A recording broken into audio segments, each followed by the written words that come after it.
Magluluto nga ho pala ako ngayon ng ginisang tortang talong.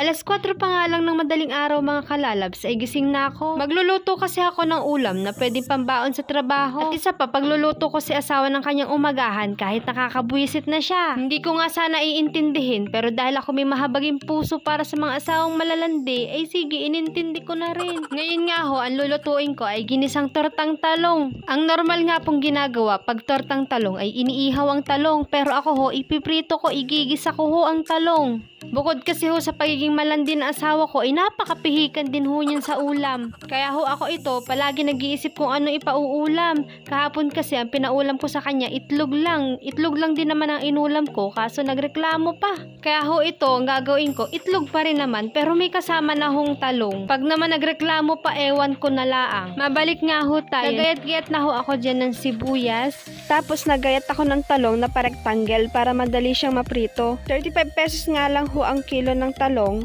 pero nagpabili lang ho ako 3 piraso. Medyo siniyasat ko nga ho ang talong at baka may bisita pa. Wala naman ho ako may palalamon sa kanila kaya pinapalayas ko na lang talaga.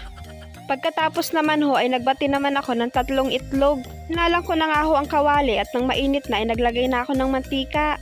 Ako nga ho munang ginawa ay nagprito ako ng talong. Medyo maibo nga ho diyan ng camera. Gawa ako lang ho may hawak ng cellphone. Nagtitibalsikan ho sa akin ng mantika kaya ako'y pala iwas din ho. Hanggat may space pa nga ho ang kawali ay ako'y naglagay ng talong. Gawa ho para ako'y makapagprito ng marami at matapos agad. Medyo nahihirapan nga ho ako maghango dyan ng talong. Gawa may hawak akong camera, mga tulog pa ho ang pwede kong paghawakin. Nang matapos nga ho ako magprito ay akin naman hong gagayat-gayatin arin ng maliliit. Gisahin ko ho kasi are kasama ng itlog. Medyo nahihirapan nga ho ako dyang maggayat. Gawa ho kaninipis ho nung ibang talong. Tapos ang lalambot pa. After 317 years nga ho, ay natapos ako sa paggagayat. 317 years.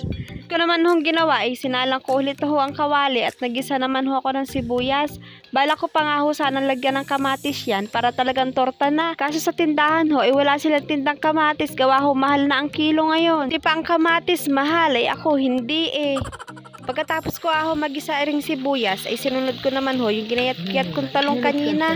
Medyo hinalo-halo ko lang ho ng kaunti bago isinunod ko naman ho yung binati kong itlog. Pagkatapos ho ay naglagay naman ako ng pampalasa.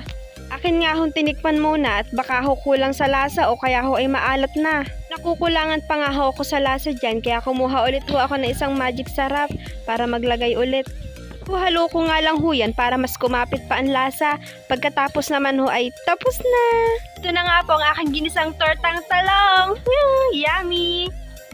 Pagkatapos ko nga ho makapagluto ay kumain na rin ho ako ng umagahan. Sarap na sarap nga ho ako sa niluto ko pero biro. Di nga ho ako kumakain ng balat ng talong pero dito ho kain ko lahat. Pagkatapos ko nga hong kumain, nagready na rin ho ako papasok sa trabaho. Pero maaga pa naman kaya manunood muna kami ng inakay ko ng basketball kasi laro ngayon ng kanyang ama. Hindi na nga ho sana ako manunood ng basketball game nila gawa na wala na ako ng gana.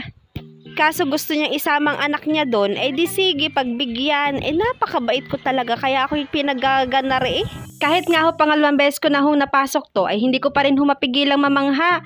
Gusto ko nga hong akyatin yung hagdan doon pataas kaso bawal yang yata. Pagpasok nga namin dito sa gym ay umakyat agad kami ni bebehan ko sa bleacher. Hindi nga kami agad umupo at kami ito mabilaang dito at pinanood namin ang laro. Meron na ngang lamang pero hindi ko alam kung kaninong puntos yun. Pero nung nakita ko nag-shoot yung katim ni asawa ay natuwa naman ako bigla at kanila pala yung mataas ng puntos. Saglit nga lang umayos ang inakay ko pero ayan nagkukulit na sobra. Hindi ko nga mapanood ng ayos ang game gawa nitong inakay ko. Marami yatang bulati sa puwet at hindi mapakali. Naasar na nga ako dyan sa inakay ko pero tamang asar lang, bawal mapikon. Asar na talaga ako at ayan lumupagi pa. Nagmistula na nga laang basahan ng damit niya. Ngali-ngali ko na nga laang talagang ibalik yan sa tiyan ko kung pwede nga laang at kung kasya pa rin siya. At saka ako na laang kukunin pagtapos na ang game.